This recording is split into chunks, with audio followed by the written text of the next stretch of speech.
ఒక రకంగా లవ్ అన్న ప్యాషన్ ఇది caring about the other person చూడాలి తప్ప ఆ ప్యాషనేట్ తోటి ఆ ప్యాషన్ అనే దాంతో ఒక గోల్ లాగా ఏర్పరిచి ఈవెన్ ఎంత నెగిటివ్ ఈవెంట్స్ నెగిటివ్ కన్సిక్వెన్స్ అయినా కూడా మనం దీన్ని తెచ్చుకోవాలి అంటే వీళ్ళు లేకపోతే నేను ఎమోషనల్ స్టెబిలిటీ లేనన్న ఒక డిపెండెన్సీలో ఉన్నారా, లేదంటే వీళ్ళతో ఉండే సపరేషన్ ని ఒక రిజెక్షన్ లాగా ఫీల్ అవ్వడం వల్ల ఆ రిజెక్షన్ తట్టుకోలేక వీళ్ళ పర్సనాలిటీ ఒక రకమైన ఈగో షార్టర్ గా ఫీల్ అయిపోతున్నారా, దీంతో మెల్లమెల్లగా వీళ్ళు ఎలా వెంటిలేట్ చేయాలి ఎమోషనల్ గా అవుట్ బస్ట్ ని కానీ వచ్చిన ఎమోషనల్ డిస్ట్రెస్ కానీ హెల్తీ వేగా వెంటిలేట్ చేసే విధానాలు వీళ్ళకి తెలియక కాన్ఫ్లిక్ట్ రెజల్యూషన్స్ ఎలా కరెక్ట్ గా ఉపయోగించుకోవాలో తెలియక వైలెన్స్ మెథడ్స్ తీసుకోవడం స్టార్ట్ అవుతున్నాయి.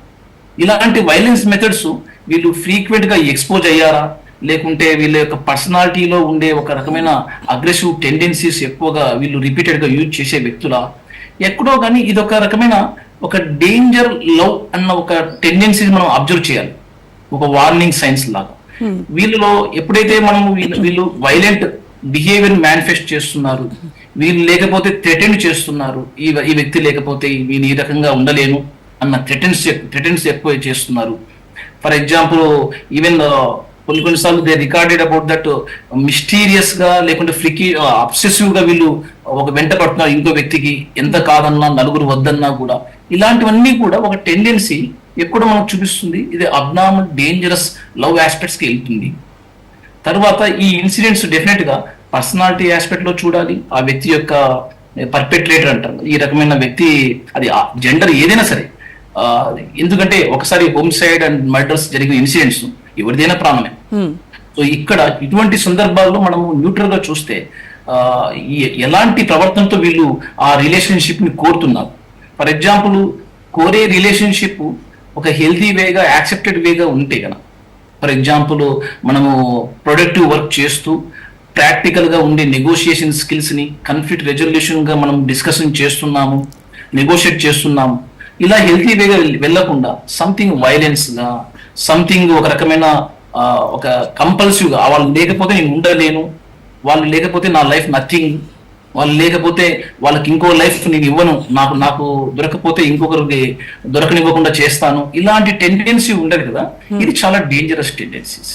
అయితే మీరు నవీన్ గారు మీరు చెప్తున్నారు ఎమోషనల్ డిపెండెన్సీ వల్ల ఇలా బయట వ్యక్తుల దగ్గర ప్రేమ కోరుకుంటున్నారు, వాళ్ళని విడిచి ఉండలేనటువంటి సందర్భాల్లో ఇక్కడ ఉన్నటువంటి భర్తని పిల్లల్ని అడ్డు తొలగించుకోవడం కాబట్టి వాళ్ళని లేపేసి నేను లేచిపోవాలి అనేటువంటి ఒక టెండెన్సీ కనబడతా ఉంది. అయితే ఇది అరేంజ్డ్ మ్యారేజెస్ కి అని అనుకుందాం కాసేపు. అయితే లవ్ మ్యారేజెస్ మరి ఇద్దరు ప్రేమించి కొన్నేళ్ల పాటు ప్రేమించుకొని పెళ్లి చేసుకొని ఆ తర్వాత ఒక బిడ్డకి జన్మనిచ్చిన తర్వాత ఆ హస్బెండ్ ఫ్రెండ్తో లవ్లో పడి ఈ పాప తర్వాత భర్త అడ్డుగా ఉన్నారని చెప్పేసి వాళ్ళని చంపేసి ముక్కలుగా నరికి ఒక డ్రమ్ములో వేసి దానిపైన సిమెంట్తో పూడ్చేసి హ్యాపీగా ఆ పాపని వాళ్ళ అమ్మమ్మ దగ్గర వదిలేసి వీళ్ళిద్దరూ కలిసి ట్రిప్కి వెళ్ళిపోయినటువంటిది సంఘటన మనం యూపీలో చూసాము, navy ఆఫీసర్ది.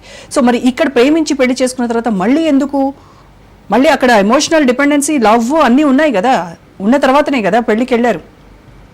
For example yes exactly అది ఎట్లా అంటే ఒక రకమైన పర్సనాలిటీస్ లో వీళ్ళలో ఒక రకమైన వాయిడ్నెస్ అనుకోండి, ఎంటీనెస్ అనుకోండి, దే పర్సీవ్ ఇంకొకరితో ప్యాషనేట్ గా లవ్ లో ఇంకొక నావెల్టీ సీకింగ్ లాగా వీళ్ళ టెండెన్సీస్ ఉన్నప్పుడు లవ్ అనేది ఒక రివార్డ్ లాగా ఫీల్ అవుతుంది.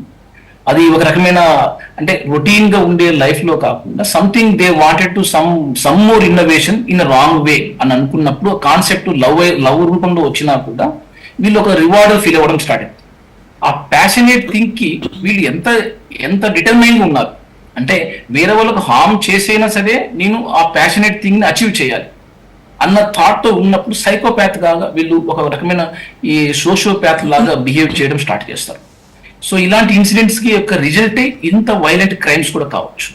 ఇది ఒక క్రిమినల్ సైకలాజికల్ ఆస్పెక్ట్ లో చెప్పాలంటే ఒక ఎంపతి లెస్ అంటే ఇంకొకరి యొక్క పర్సన్స్ యొక్క ఫీలింగ్స్ ని రెస్పాన్సిబిలిటీని బేఖాతరు చేసి ఈ మన యొక్క నీడ్స్ మన యొక్క ఈ వాంటింగ్ థింగ్స్ సాటిస్ఫై చేసుకోవాలన్న దానికి ఒక మేనిఫెస్టేషన్ ఇటువంటి వైలెంట్ క్రైమ్ రిలేటెడ్ యాక్టివిటీస్.